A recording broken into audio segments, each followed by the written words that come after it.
that surrounds me. If we hold ourselves together, we'll go far. Created a space in my head. السلام عليكم ورحمة الله تعالى وبركاته. مرحبا بكم في قناة شيوات سميرة. اليوم ان شاء الله غادي نحضر لكم عصير الحامض بطريقة سهلة ومنعشة، نتمنى تنال اعجابكم. تابعوني في المقادير ومراحل التحضير. نبداو بسم الله. عندنا واحد 3 ديال الحامضات غسلتهم مزيان، 4 ديال الوريقات ديال النعناع، كاس عامر ديال السكر سنيده. بالنسبه للسكر كتبقى على حسب الذوق، ممكن تزيدوا ممكن تنقصوا. هنشدوا اول حاجه نشدوا الحامض، نحكوا هاد القشره ديالو الفوقانيه بالحكاكه الرقيقه، هاد الجهه الرقيقه.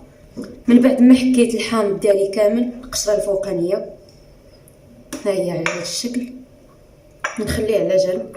دابا غادي ناخذ الحامضات نقشرهم بحال الا كنقشر الليمون، حيد له هاد اللب الفوقاني كامل. دابا قشرتها مزيان، حيت لها كاع ديك القشره البيضاء اللي كتكون الفوق. دابا غادي نقطعها، غادي نقطعو قطع صغيره هكا. الا كان شي عظم نحيدوه.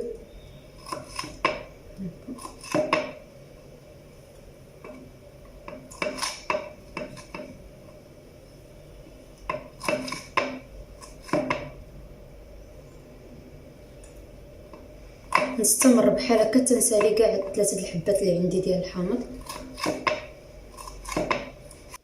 صافي الحامض ديالي قطعته قطع صغيره وحيدت له العظومه اللي فيه. نجيبو الخلاط الكهربائي نديرو فيه الحامض،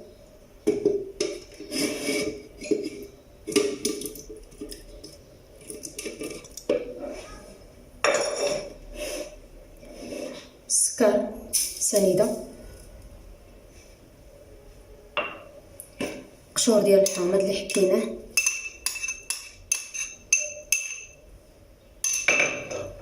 ربعة ديال الوريقات ديال النعناع. بالنسبه للماء انا غادي ندير دابا شويه باش يتطحن ليا مزيان، عاد نزيد الكميه الاخرى. تقريبا انا درت لتر ديال الماء.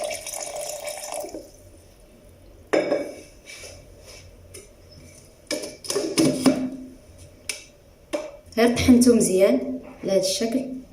دابا غادي نصفيه.